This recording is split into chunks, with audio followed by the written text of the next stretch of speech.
Good morning प्यारे बच्चों। आज की ऑनलाइन क्लास में आप सबका स्वागत है। अब आप इस विषय के वीडियोस एक साथ भी देख सकते हैं। इसके लिए वीडियो के नीचे मेरी चैनल का नाम है। चैनल में जाके प्लेलिस्ट में जाएंगे तो इस विषय के वीडियोस एक साथ देख सकेंगे। तो बच्चों, पिछले वीडियो में हम सीख रहे थे हिंदी कक्षा 8 द्वितीय सत्र का पाठ नंबर 4 कर्मयोगी लाल बहादुर शास्त्री। आज के वीडियो में हम इस पाठ की भाषा सज्जता सीखेंगे। भाषा सज्जता यानी हिंदी भाषा का ग्रामर, हिंदी भाषा का व्याकरण। हम इससे पहले अव्यय के बारे में समझ चुके हैं। अब इनके भेद के बारे में समझेंगे। तो हम वो अव्यय समझते हैं कि अव्यय किसे कहते हैं। अब हम उसके भेद के बारे में जानेंगे। निम्नलिखित वाक्य पढ़िए। तो पहले अव्यय क्या है वो आप सबको तो पता ही होगा कि अव्यय है किसी भी देश, काल या कोई भी काल हो या कोई भी नाम हो, कोई भी संज्ञा हो, उसमें इस शब्द में कोई भेद नहीं पड़ता, कोई अव्यय नहीं होता। इसलिए हम इसे अव्यय कहते हैं कि वो किसी भी लिंग, वचन, काल में एक समान ही शब्द होते हैं। निम्नलिखित वाक्य पढ़िए। भावेश कम बोलता है। साहिल झटपट तैयार हो गया। सानिया प्रतिदिन कार्यालय जाती है। वंदना भीतर बैठी थी। निर्देशित वाक्यों में रेखांकित शब्द अपने साथ आए क्रियापदों की विशेषता प्रकट करते हैं। कम शब्द क्रिया का परिमाण यानी मात्रा, झटपट शब्द क्रिया की रीति, प्रतिदिन शब्द क्रिया के काल और भीतर है वो क्रिया के स्थान संबंधी विशेषता बताते हैं। अर्थात वे क्रिया विशेषण अव्यय है। तो ये सब है क्रिया की विशेषता दर्शाने वाले अव्यय है। इसलिए हम इसे क्रिया विशेषण अव्यय कहेंगे। जैसे कम, तो कम या ज्यादा है वो क्रिया होती है, कम की, ज्यादा की। झटपट यानी जल्दी से, फिर प्रतिदिन यानी रोज,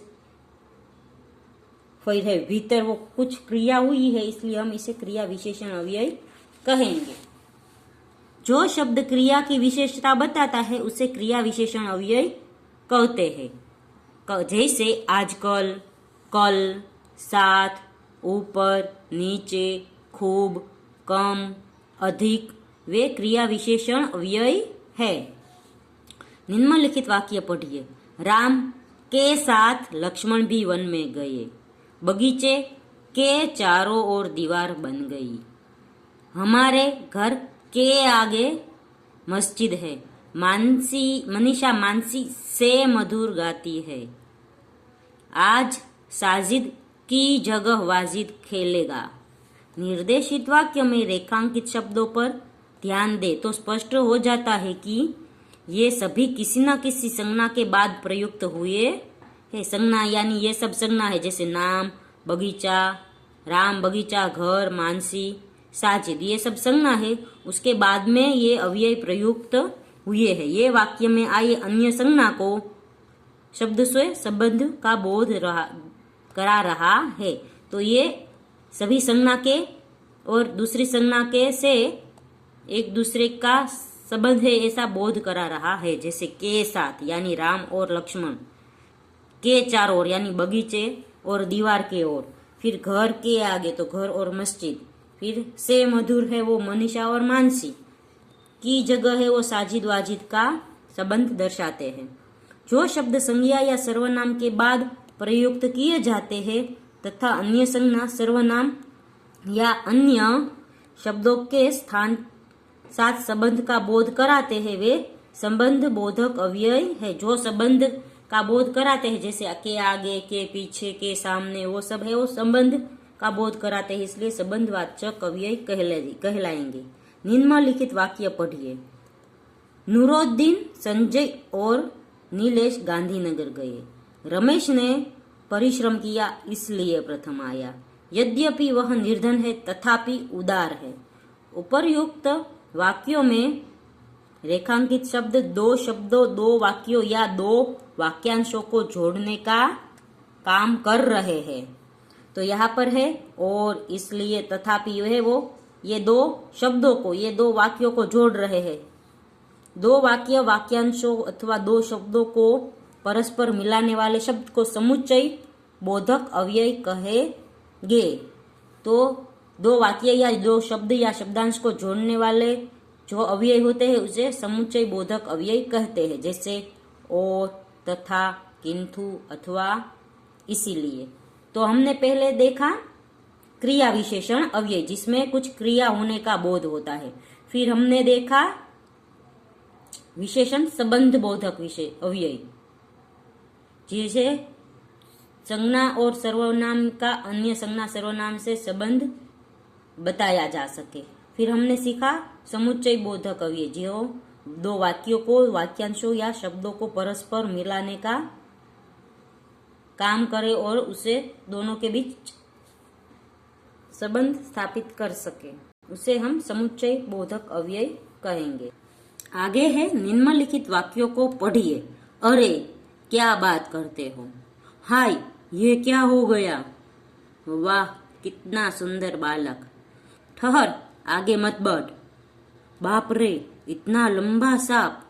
उपर्युक्त वाक्यों में रेखांकित शब्द शोक, विस्मय, हर्ष, क्रोध, भय आदि मन के भावों को प्रकट करते हैं। ये सब है अरे, हाय, वाह, ठहर, बाप रे, ये सब हमारे मन के भावों को प्रकट करते हैं। जैसे हमारे मन में गुस्से का भाव, प्रेम का भाव हो, हर्ष का भाव हो, प्रशंसा का, घृणा का भाव हो, क्रोध का भाव हो, ये सब। जो शब्द विस्मय यानी आश्चर्य, जैसे हर्ष, प्रशंसा, घृणा, शोक, भय आदि भावों को प्रकट करने के लिए हमारे मुख से स्वतः ही निकल पड़ते, स्वतः यानी अचानक ही निकल पड़ते हैं, वे विस्मय आदि बोधक अव्यय कहे जाते हैं। तो ये सब है वो हाय रे, बाप रे, वाह, ये सब हमारे मुंह से ऐसे ही निकल जाते हैं, इसलिए इसे विस्मय आदि बोधक यानी आश्चर्य वाले अव्यय कहेंगे। निम्नलिखित वाक्यों में से अव्यय छांटिए। तो यहाँ वाक्य दिए गए हैं, इसमें से हमें अव्यय है वो अलग करने हैं। जैसे आज मैंने बहुत कम खाना खाया, तो कम है वो अव्यय है। फिर है अंजलि सोनल के आगे बैठी है, ये अव्यय है। फिर है मीनाक्षी और साल्वी गांव जा रही है, तो और है वो अव्यय है। फिर है आगे अरे ये क्या कर रहे हो, तो अरे है वो अव्यय है। आपने जो अव्यय छाटे हैं उनका प्रयोग करके अन्य वाक्य बनाए। तो ये 4 अव्यय हमने छाटे हैं, उनका अलग से वाक्य बनाना है। तो हम कम से बनाएंगे, मुझे आज कम खाना है। फिर दूसरा बनाएंगे नीलेश रमेश के आगे फीका पड़ गया। फिर है राम, लक्ष्मण और सीता वन में गए। अरे कितना बड़ा चूहा, ये एक वाक्य बना। आप है वो और कोई भी वाक्य बना सकते हैं। तो बच्चों यहाँ पर है वो अव्यय खत्म होते हैं। अगले वीडियो में हम है वो 5वां काव्य सीखेंगे। तब तक के लिए गुड बाय, टेक केयर।